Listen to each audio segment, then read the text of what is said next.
Well, I think the judge in this case got it wrong. I think that way more than 50% of real estate brokers are going to be unemployed because, George, in every market, 90% of the real estate is sold by 10% of the brokers. So that leaves the other 90% of the brokers fighting for whatever the remaining scraps are.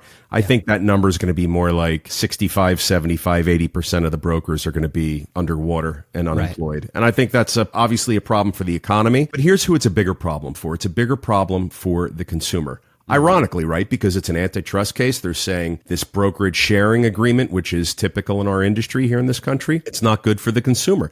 I think it is good for the consumer. Here's why. It's the single largest asset, 99.9% of us that will ever purchase in our lifetime.